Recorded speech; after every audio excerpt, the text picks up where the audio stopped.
Hello everyone and welcome back to the third part of the lecture on virtue in the context of the overall lecture on true Dhamma, following in the footsteps of the Buddha. Last time we made it until this slide where I discussed the social laws that the Buddha discovered during his times and that he used to his advantage in the form of Sanghas or groups of noble individuals that assist each other in the quest for liberation.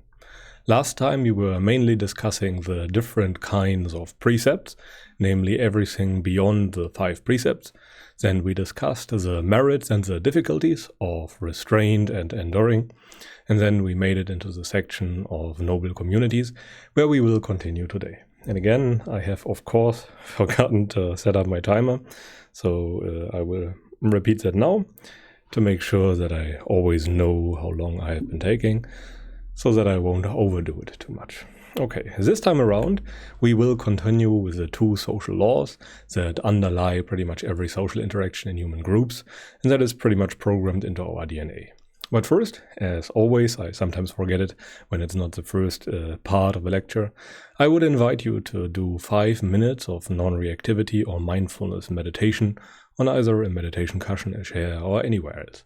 The point is that you try to resist all the urges that your mind and your body throw at you.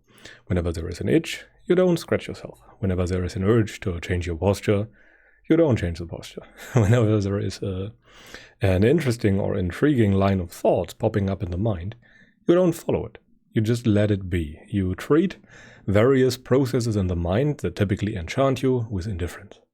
You try to be indifferent towards it. You try to not welcome it, to not entertain those things, to not delight in those things. And thus you weaken the tendency of the mind to follow those things.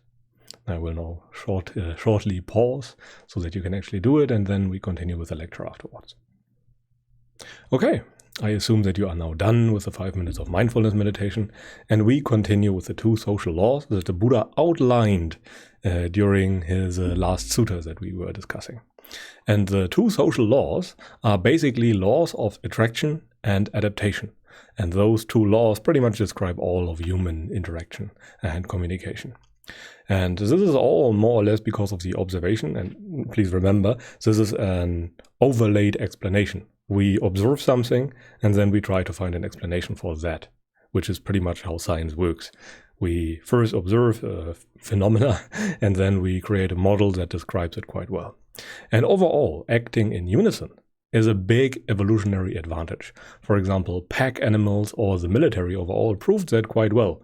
All those individuals that assist each other and while doing so act in unison have a huge advantage. And as an example, the Romans during the high times of the Roman Empire usually won in military conflict over less disciplined opponents. Well, there is maybe the exception of the Teutons or the Germans, the Proto-Germans, where the Romans also made some progress, but overall they were not so much suited for fighting in the woods of the past German Empire, as an example. But overall, all social beings are pretty much subjected to those 2 social rules. And as a rule of thumb, we can say that we are more or less the sum of the 5 people we spend the most time with, which works in both directions, good and bad, and also neutral. So it is a very good idea to choose good friends, because you will socially adapt to their behaviors. And in the context of Sanghas, of groups of people with the same spiritual goal, namely liberation, it is always a good idea to spend time with them, because you will be inspired by them, you will emulate their behaviors, etc. And overall, you will become more like them if there are enough advanced individuals. If there are more beginners, then it is a very difficult task, because the adaptation can usually work in the other way too, only that the Arahant is stable enough that he can never downwards adapt again, let's put it like that. So yeah, and we also have a citation from the Itivuttaka, which is a rather unknown book when it comes to suttas, but the Itivuttaka is a book about inspiring utterances, pretty much about the Buddha. And the citation goes as follows: "Even if you do no evil, but seek out one who does, you are suspected of evil. Your bad reputation grows.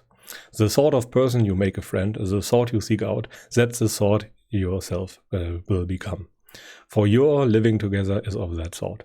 So this is a very striking observation that most people miss nowadays. They do not spend a second thought on their social surroundings, as an example, most of the time.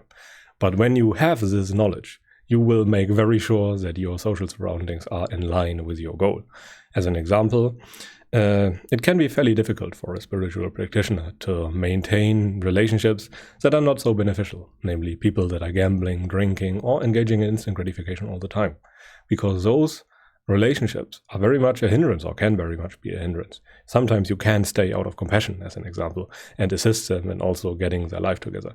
But overall, you have to make sure it is a tight balance between those two things.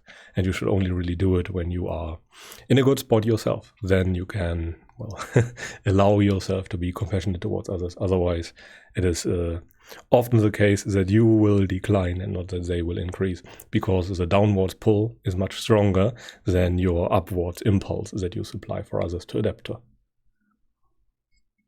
But now to a few examples that should illustrate what I mean. And I like to use RPG examples for younger people. In RPGs, the characteristics and properties and attributes of humans are usually modeled by numbers, just like the intelligence, the strength, the wisdom, and the agility. And in this scenario, we have 3 advanced individuals at the top with rather high stats. Their intelligence is very high, their strength is, moderate most of the time, but above all, on average, it's quite good. Their wisdom is pretty high, and their agility is quite high too. Now, when you join this group as a newcomer at the bottom, then you will start adapting in your behaviors and in your attitudes and in the things that you like to whatever those individuals at the top are good at. As they are more numerous than you are, simply because you join individually to that group, they have a much stronger influence on you than you on them. Overall, it's hard to find a cutoff point where the adaptation goes in what direction, as an example. But overall, the more individuals that are more advanced and more good there are, the more likely it is that the adaptation takes place in that direction, as you will simply try to behave more like the other individuals of the group, as that was a big evolutionary advantage, and it is pretty much programmed into our DNA. We always try to adapt and imitate those around us. It is the most natural kind of learning. We start doing it as a child, when we emulate or imitate our parents without even knowing what they are doing. But over time we learn what they do, and it will become our natural mode of being and our natural mode of learning. This is, by the way, why the mentor model works so well, or why we gather in communities of like-minded people when we try to get better at something. Because we can assist each other and become more like each other. This can both work in the good and in the bad way. Echo chambers are a thing, as an example. But over time, we will become more like them, as we can see in this picture. Overall, concerning the stats and attributes at the top, not much has changed, because they were already in a very good spot. But your stats approached slowly the average of the group. You might not be fully there yet, but you are much better off than before. And now you might be able to, continue on your own behalf. You can continue with whatever you did before, because now you have learned the tools and the tricks from the other individuals of the group. And now continuing is much easier than before. So as you can see, spending time, at least initially, in a group or in a Sangha of like-minded people can be very beneficial. And the Buddha was very much in favor of that. He only recommended full seclusion for people who already had the right view, who already had stream entry and thus understood the entirety of the teaching.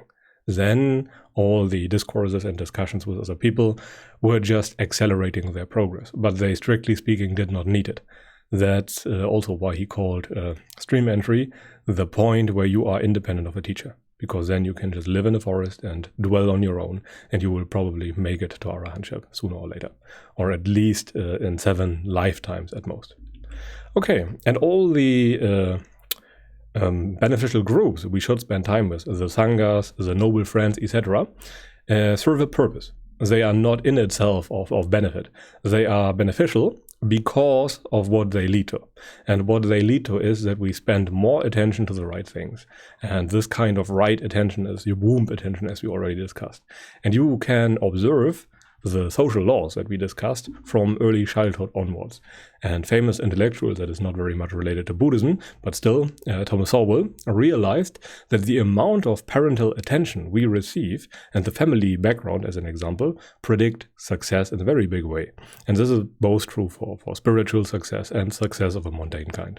It's even a better predictor of success than IQ.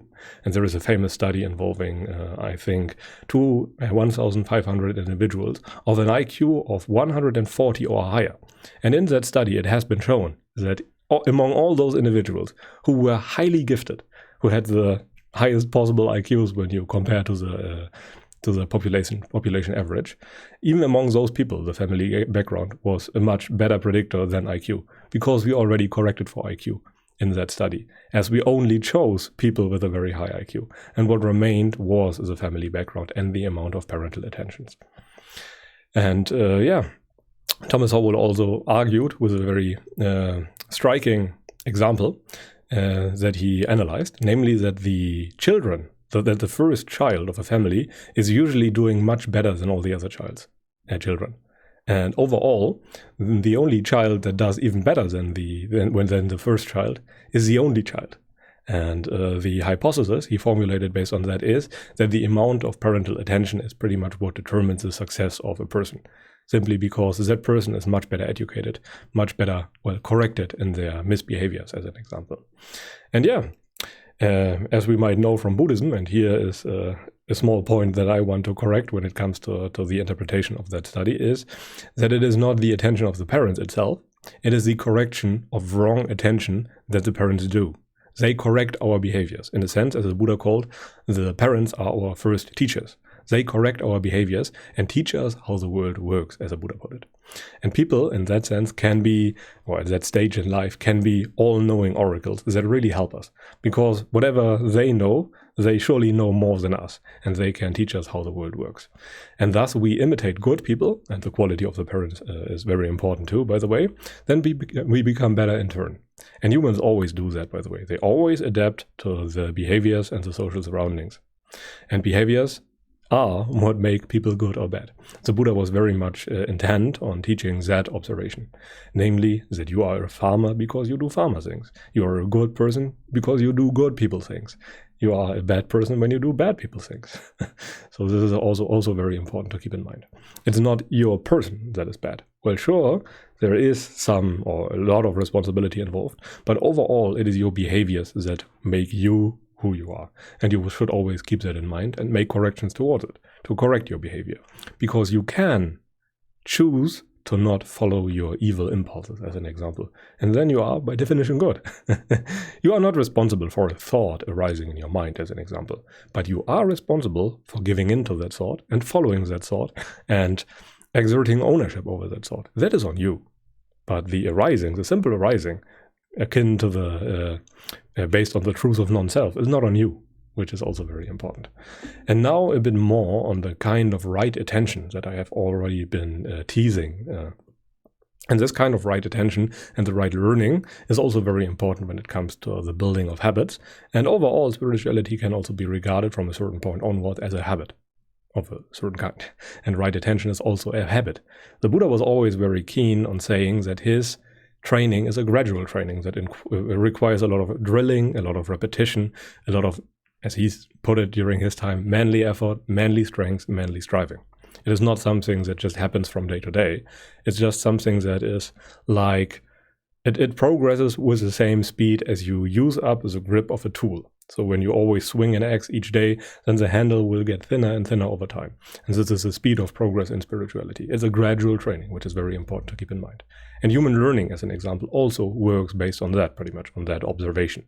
Whenever you try to learn something beneficial, like the content that I present in this lecture, then over time your brain will start creating some structures that will represent the newly learned knowledge. In the beginning it will be rather weak, as you can see here, as it's a rather small icon, but over time it will get bigger, and the structures in the brain, as an example, that encode that knowledge will change.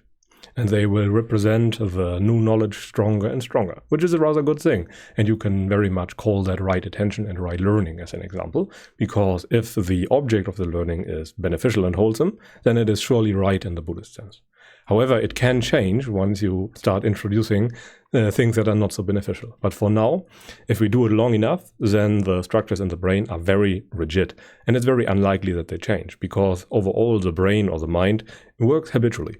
The brain does what the brain always does. It has an energy conservation drive, and it always tries to do more of the same, as it means the least amount of change to what is obviously working. So when we as humans are in a comfortable situation, then we try to change as little about it as possible, as that is, well, what our energy conservation drive pretty much ensures. We are, in a sense, conservative creatures that try to ensure that everything stays as it is, because that means stability. And we always have the inherent drive to make everything permanent around us. In case you have not noticed, we also make ourselves permanent, which is one of the major observations in Buddhism. But again, if we now introduce other things, namely playing some video games like Hearthstone, then the previously learned knowledge will move into the background, because we can forget. And playing video games, as an example, is following the grain of the world. I still do it from time to time as an example, but overall, it is about the amount of time you spend each day on certain activities. If there is a tendency of increase when it comes to studying Dhamma, as an example, then it's pretty much good, because it works gradually. You usually cannot just change your habits completely in just one day. As the Buddha always said, it is a gradual training. And if you reintroduce more and more video games, then the knowledge on Dhamma, on this lecture as an example, will move into the background very slowly. And it's very likely that you will pick up some other related habits to video games, namely watching all kinds of instant gratification online, TikToks, Instagram, Facebook, watching all kinds of useless YouTube videos, or even worse, all the short videos that really have no educational value at all in most cases. So over time, as you can see, you can unlearn the previously acquired knowledge, which would very much be wrong attention, and this is very important to keep in mind. So the previously acquired structures will slowly move into the background. Again, following instant gratification means following the grain of the world. It is a very easy thing to do, which is why the Buddha called it a trap, because it has all the characteristics of a trap. Namely, that it is effortless to step in there. There is a bait in there, and it feels immediately good. That's the reason why a mouse steps into a mouse trap, because there is cheese in there. And in our case, there are funny YouTube videos in that trap. And then we stay in samsara and have to suffer the consequences, which is pretty much the gist of the Buddhist teaching. But as you can see, the structures are pretty much still there. So you could pick up the Dhamma teaching again and relearn it in a much shorter time. So it's not all in vain, but the priorities can change together with the input that you supply your brain with. And you should very much make sure that you keep in mind that whatever the majority of your time your mind is occupied with, that is what your brain will do automatically. And if the majority of your time is occupied with Dhamma, then that is your natural mode of being. And I really like to emphasize that. If stream entry is your goal, or if you want to attain stream entry, as an example, and really understand the Dhamma, then it pretty much has to be your number one priority, and it cannot be any different. It is pretty much impossible to attain the right view without it being your absolute number one priority or number one goal, because it goes against the grain of everything you want otherwise. Okay, but now to a slide on noble friends. Noble friendship is one of the aspects. It's also called a Kalyana in Pali, if I remember that correctly. Noble friendship is one of the things that the Buddha praised the most. There is even a famous quotation where the Buddha scolds Ananda, his chief disciple, for saying that noble friends are only half the spiritual life. And he corrected them and said that it is the entire spiritual life, as noble friends enable you to follow that spiritual life. Without them, you would likely never pick up the Buddhist teachings. So he said that noble friendship is that important. It is supremely beneficial, but it is beneficial because of the result it brings. It is not in itself a good thing to be distracted and to be chit-chatting with friends all the time. It is because of the benefits for the spiritual life. They enable those benefits. They are inspirational to you. And noble friends overall, as the word noble always suggests, are friends that at least are sotapannas, that at least attained the right view, and thus can teach you what the Buddha's teachings are all about. Hence, noble friends. Whenever you read the word noble, Aryan, or something like that, or sotapanna, or right view, it always implies a person who already has understood the Dhamma, who made that first major milestone from which you can never return. And yeah, those noble friends, can provide accountability for you, inspiration, a lot of knowledge that you are missing, and they can correct it and explain things that are perplexing to you. And this is very important in my opinion, they show you that it is possible, because many people doubt very much that you can attain stream entry nowadays, which is very much possible, but you usually need someone who shows you how it works and that it is possible. It is the same with lifting weights, by the way. As soon as the first person was successful in deadlifting 500 kilograms, other people tried too, because now it was not too intimidating anymore, and they knew that it was possible. And you also have someone that you can trust and put your trust in and your faith in, and someone that you can emulate. And again, it's called the Kalyana Mitta. And often, many people take the noble friend business, that the Buddha explained, as an excuse for bantering and chit-chatting and all those things. And the Buddha never meant that. He was very much intent on correcting the behavior, such behaviors. For example, Ananda was very much responsible for the fact that we still have all the suttas nowadays, but he was also a very negligent person when it comes to idle talk and all those things. For example, the Buddha sometimes criticized him and other monks for chit-chatting and sewing ropes all the time. And he was comparing them to a band of fishermen who were just sitting in the haven and talking all day while they were sorting their catch or something like that. And he was very rough when it comes to such criticism, because again, noble friendship is noble for the effect it has. And when the Buddha was asked, he named work, talk, and sleep as the biggest hindrances for advanced monks. So when you already have the right view, then much work, much talk, and much sleep are the biggest hindrances. Work overall is not very sensual, because you have to work. There is no instant gratification involved in it. And the same for talk. It can be sensual if it is talk about sensuality, but if it is talk about Dhamma, then it is, mostly beneficial, but even that can become a hindrance. So we always have to be on the watch if we just... we always have to watch our intentions on why we do something. And we have to be very self-honest, otherwise our intentions will deceive us, or our mind will come up with explanations that are not in line with reality. And now we come to Sanghas, and Sanghas are groups of noble individuals, or groups where at least a few noble individuals are present that can teach you something. And the Buddha very much praised the benefits of Sanghas, and it makes the overall accessibility of noble friends or teachings from noble people much more likely.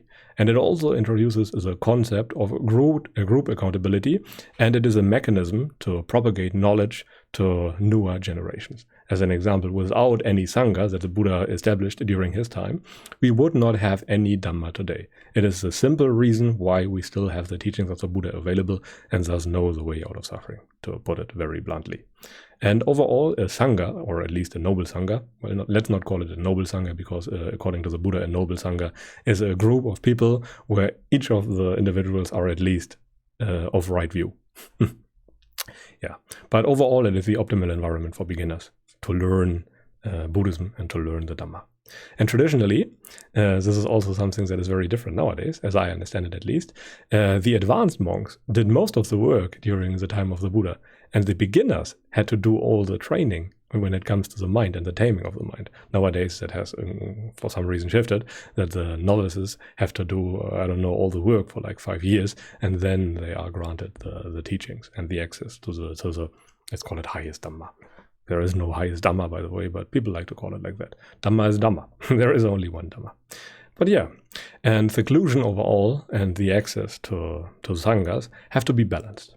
Most of the time, which is also very important, you should actually spend in seclusion, as that is the best environment for understanding the Dhamma in your own experience. And social interaction forces you to the to the layer of experience that deals with the particular things. But you want to understand the nature of all things, and that requires seclusion. So any individual that has a good understanding on Dhamma and then goes into seclusion and spends a lot of time there will very likely end up with the right view. And the Buddha praised the discussion and interrogation all 3, 5, or 14 days a lot when monks did that, because it is very beneficial for them, for their own progress, to align their views so that they are in line with reality.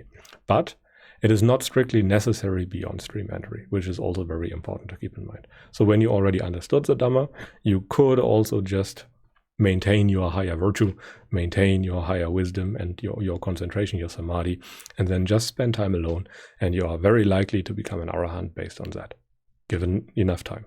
Again, it varies a lot from person to person, and no one can tell you how long it will take, but still the overall direction will be right based on that.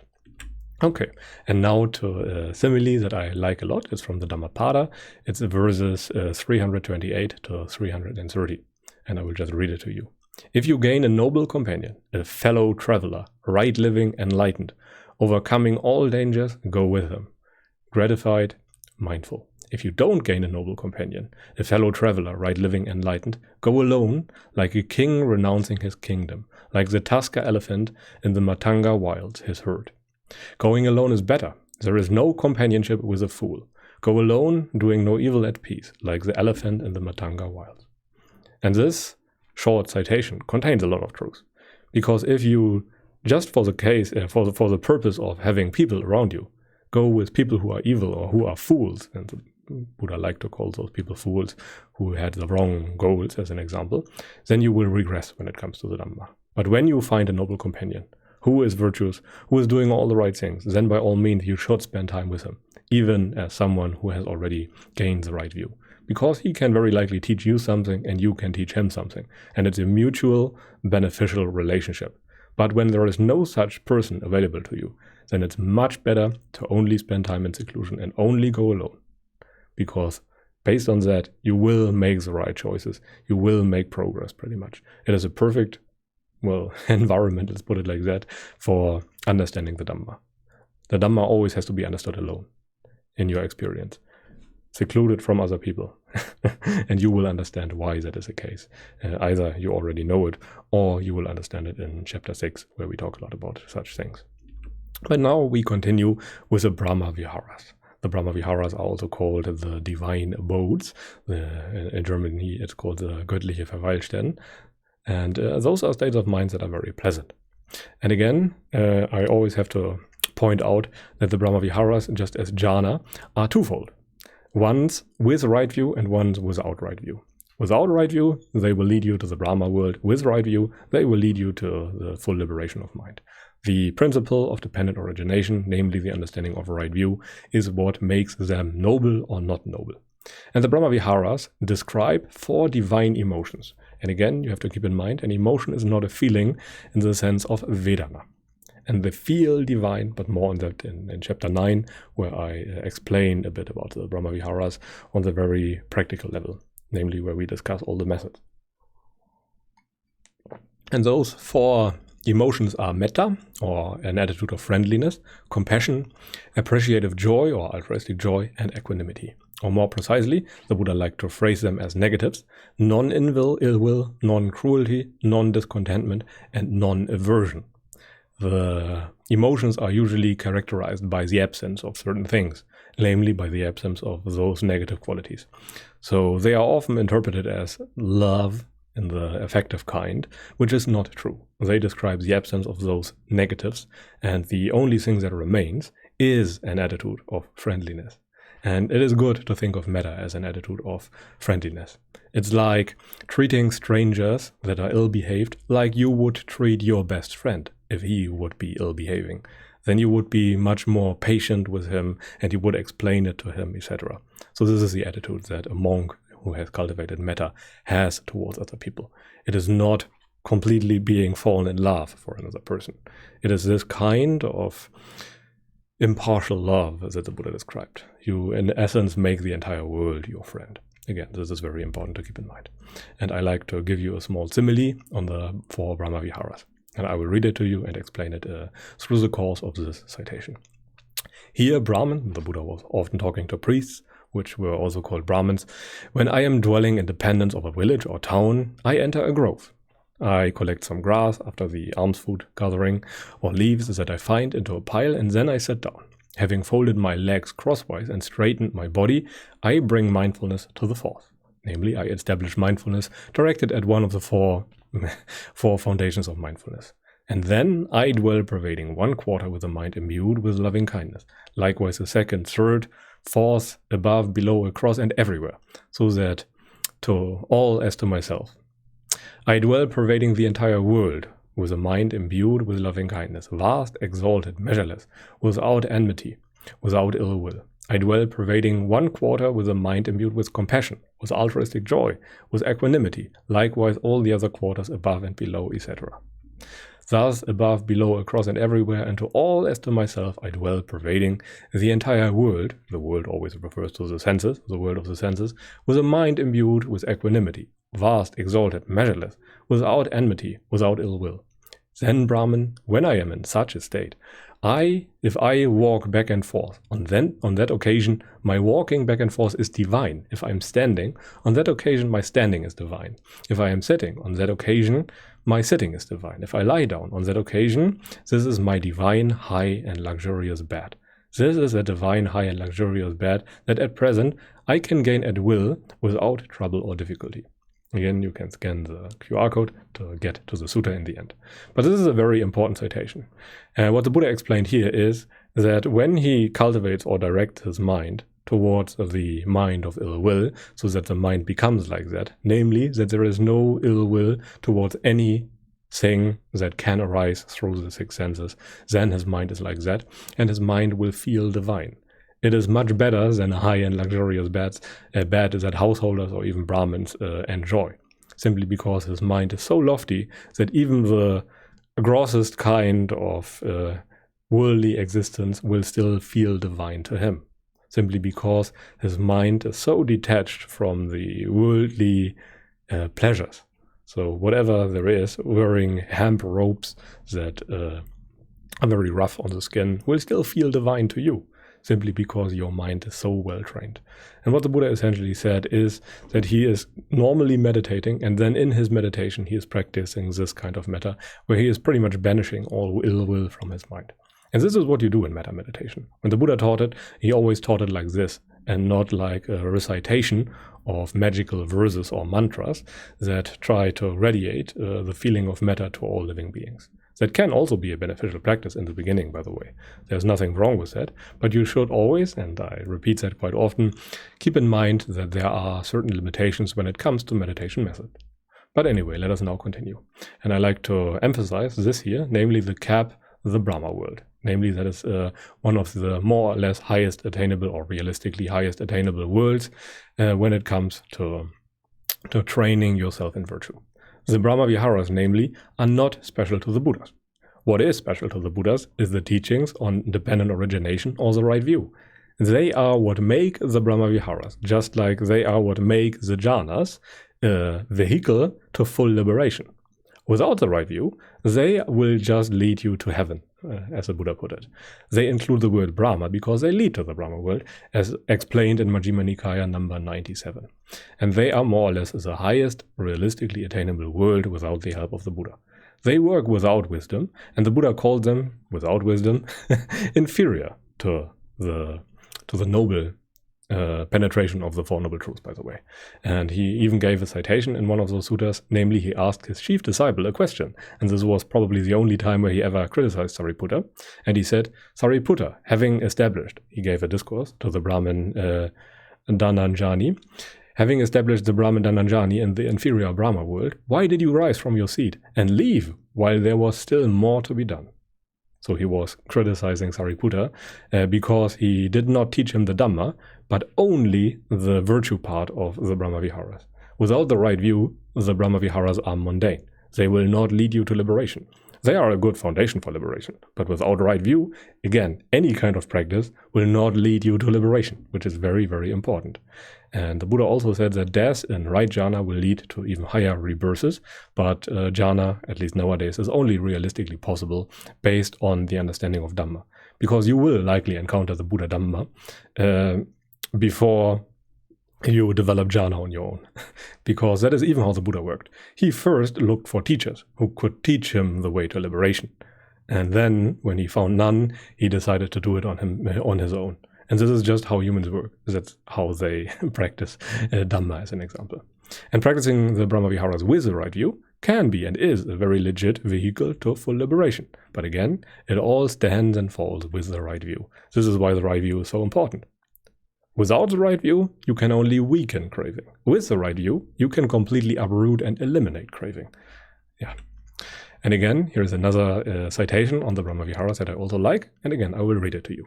Suppose there were a pond with clear, agreeable, cool water, transparent with smooth banks, delightful. If a man scorched and exhausted by hot weather, very parched and thirsty, came from the east or the west or the north or from the source or from where you will, having come upon the pond, he would quench his thirst, his hot weather fever.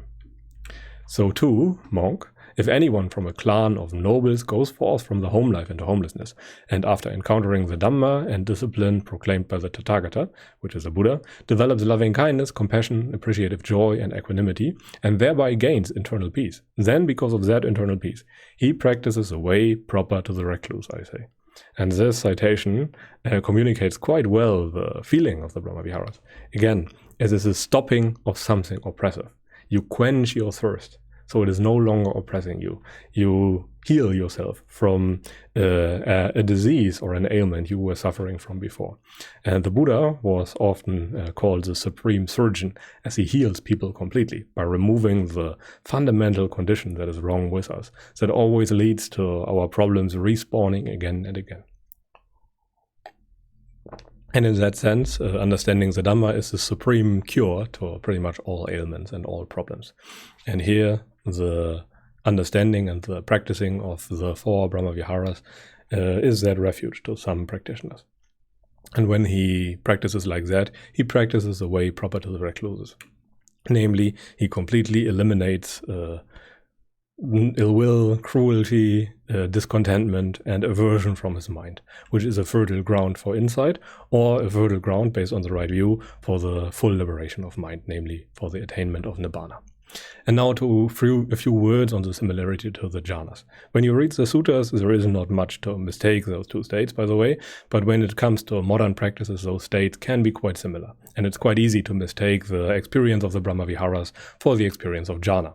Simply because people, when they first start practicing Buddhism, they pretty much call all experiences that are out of the ordinary jhana.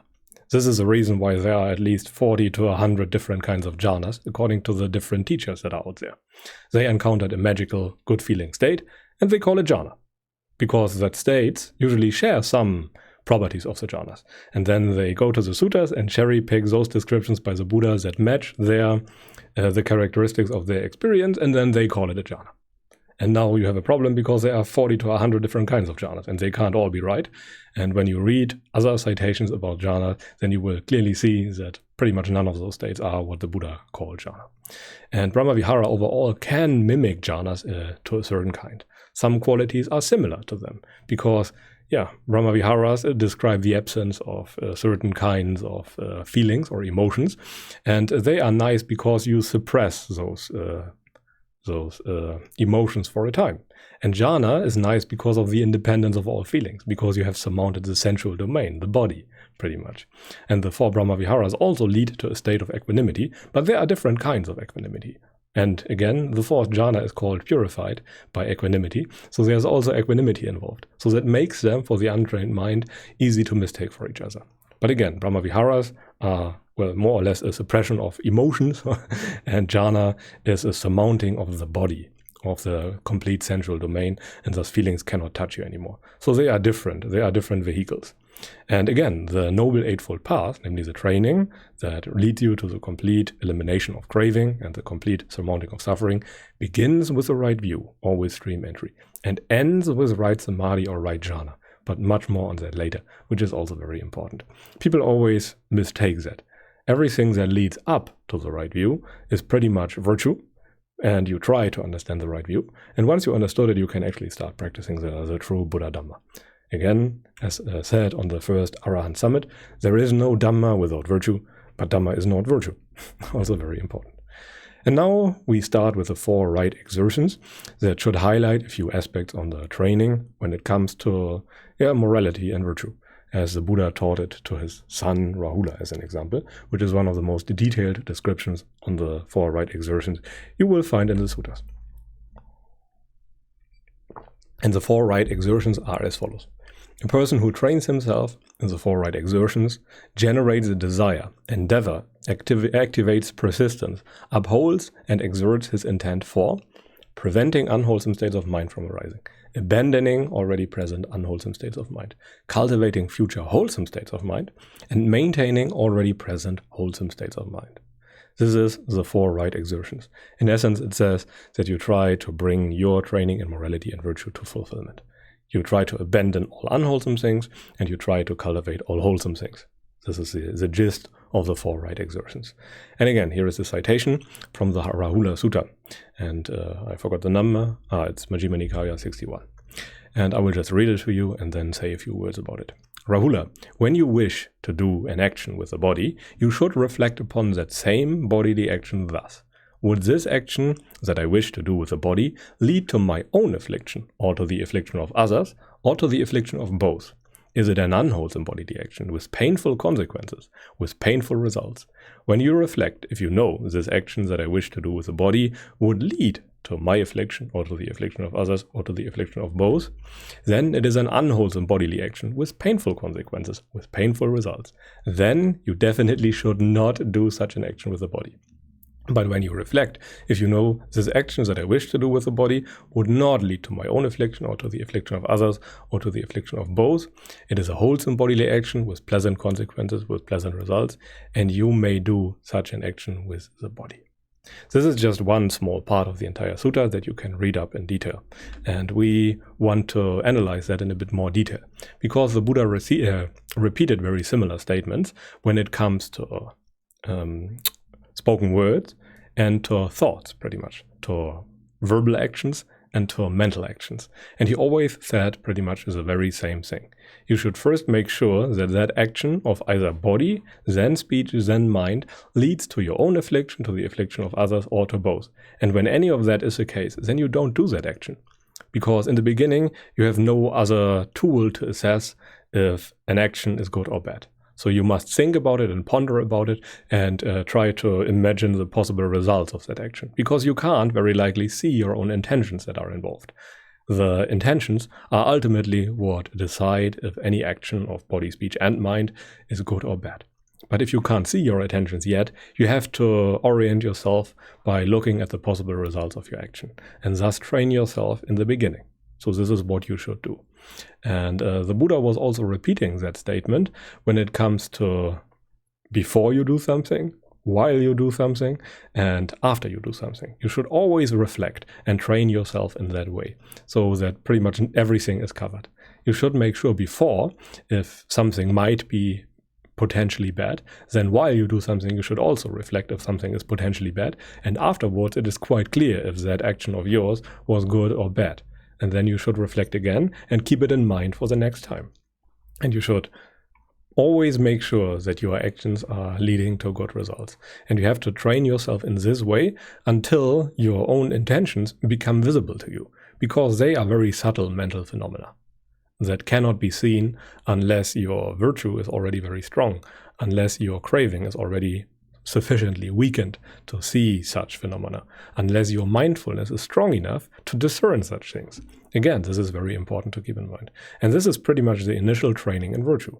You should always contemplate in this way so that it becomes second nature and that you don't have to actively think about such things anymore. Okay, and now a few words on the possible dangers that people are facing nowadays. Nowadays, the training in virtue is pretty unpopular, and people usually think that virtue is just keeping the 5 precepts, that is the entirety of virtue, and that could not be further from the truth, as I hopefully have demonstrated in this lecture series overall. People nowadays love to leave out virtue thus, because it feels too beginner-like, and they want to go to the real training and to the real Dhamma as soon as possible. And in the process, they leave out the foundation of the holy life. And based on that left-out foundation, they can never actually make any real progress. Because again, the training that the Buddha prescribed has an order. Without the proper virtue, the understanding that you will develop later on will be understood through your craving and is corrupted by your craving. And that is not the real understanding, that is not the real Dhamma. And you will end up with all kinds of false interpretations and false teachings, and a few teachers will even claim that it is impossible to eliminate craving, simply because they have not trained themselves in virtue sufficiently. So that it is quite literally impossible for them to make a breakthrough to the Dhamma, because it has a weakening of craving as a necessary precondition. It cannot exist without that precondition. And even if people encounter some insights, we still have a problem, because the left-out virtue can result in a lot of instability and reactivity of mind. Insights can be disruptive without a sufficiently established basis of virtue. And again, you should interpret virtue as emotional non-reactivity. If your emotions make you feel bad, but you are not moved by it, are those emotions really bad? And this is a basis upon which you can understand the Dhamma properly. And some insights can really feel like drowning if you are not established in virtue. If you are established in virtue, they are the best thing that can happen to you. But if you are deep down the sensual road, then it can really feel like drowning and like losing everything that is dear to you. But if you lost those things before or have willingly given them away, then there is nothing to fear about certain insights. And the deeper you are down the sensuality road, the worse it is, and the more instability and reactivity will come out of it. And it can really feel like a big loss. And virtue will really dampen that fall. And those people with supreme virtue will barely feel anything bad when it comes to the understanding of the Dhamma. And again, the order of the path has a reason. The Buddha chose it the way it is because you should train that way. So it is really good in the beginning, good in the middle, and good in the end. You should not leave out steps. This is very important. This is the reason, by the way, that people leave out virtue, that for them the Dhamma can be very disruptive. It is no longer good in the beginning, the middle, and the end, because they are not truly practicing the Dhamma. But yeah, let us now come to the most important point of this chapter. The key points of chapter 5 are as follows. First, virtue is a greatly overlooked and often misunderstood, yet essential part of the practice. In essence, there really is no Dhamma without virtue, but virtue is not the Dhamma. You need the virtue. You need the sufficiently weakened craving, otherwise you can't understand the Dhamma. But it is not yet the Dhamma. There is a distinct cutoff point where the weakening of craving turns into the uprooting of craving. And virtue starts with keeping the precepts and sense restraint and enduring and the training that the Buddha prescribed to his son Rahula, where you try to imagine and think about the possible results of your actions, and then you purify them further and further. First you start with your body, then with your speech, and then with your mind. As in the simile of the purifying of gold, you have to first start with the grossest defilements, and those are those of the body. If you are still going around killing individuals, then you will not see a problem with harsh speech, as an example. And it is also a good idea to seek noble friends and learn from them by emulating their behavior, because in the beginning we have no other choice. We do not understand the Dhamma yet. We do not understand good as good and bad as bad, or kusala and akusala, as the Buddha said it, because that understanding would make you one of right view, one who has understood the Dhamma. But most people are very well aware that they are not yet sotapannas, because they have not had the corresponding experience, the breakthrough that the Buddha described in many ways. And we will have that in the next lecture and analyze that in a lot of detail. And you should really purify your conduct in body, speech, and mind to create a foundation for insight. Without that foundation, you cannot understand the Dhamma. It is absolutely impossible. This is why you should actually train yourself in virtue, but should also make an effort at understanding what Dhamma is, because only virtue will not get you there. But virtue is a necessary ingredient, but not the only ingredient. And virtue overall, and the entire training prior to the right view, is like walking the Noble Eightfold Path without knowing that you are doing it. You can only know that you have been doing it right in hindsight, which is very important. Until then, there will be some doubt. that you have to endure, by the way. And virtue allows us to gain insight into how bad feelings and cravings influence us. And again, one of the main objectives, if not the main objectives of the Four Noble Truths, is the understanding of craving and suffering, and how craving creates suffering. And this is the understanding that sets you free, ultimately. You understand what makes you suffer and how to stop it, how to escape that suffering, which includes the teachings on dependent origination. If we immediately remove craving from our experience by giving in, then we can never understand it. This is so important. If we always immediately remove bad emotions and feelings, without allowing them to just endure in the mind, then we can't understand them. It is as simple as that. So, based on that fact alone, it should be quite obvious why virtue is absolutely indisputable, why it is absolutely necessary for the attainment of any deeper insight. Okay, those were the most important points. Let us now come to the meditation of the day. And this time I chose another metta meditation where you can try to find your blind spots of your virtue and your behavior, and look in your mind where there is still ill will left. It is not just about radiating good feelings to other people, which can be nice, and those meditations feel very nice, but you should look for the resistance in your mind. You should look for the aversion, for where and how you still feel averse to certain groups or individuals, and then you should make an effort to overcome that. That would be much more akin to the real kind of Brahmavihara meditations that the Buddha described. You try to purify the entire world of the senses of aversion. You try to remove aversion to any kind of experience that might arise through the six senses. This is the goal of it. And again, you can try it. Use those meditations wisely, but be also aware of the limitations. Again, weakening of craving is a fertile ground for insight, but it is not the only contributing factor. You must still try to understand and fulfill the entirety of the gradual training that the Buddha described.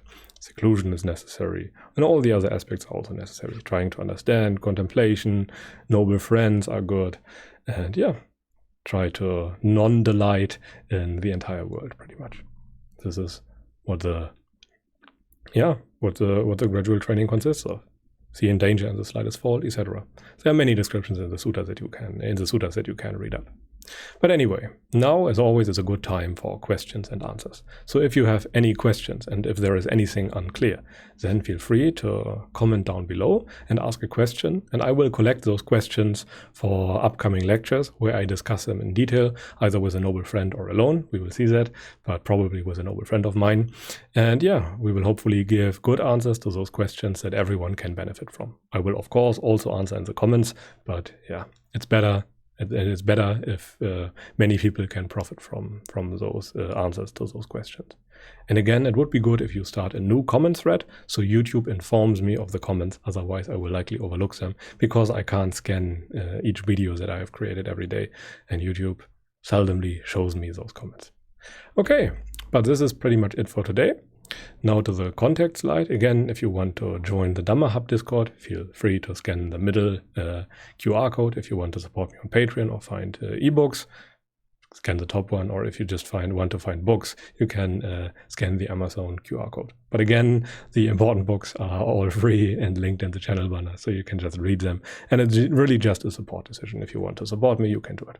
But I guess this is pretty much it for today. Thank you very much for watching. I hope that you benefit from the content and from some clarifications on what the Buddha meant with virtue and how the priorities of virtue really were and how it was practiced back in the days.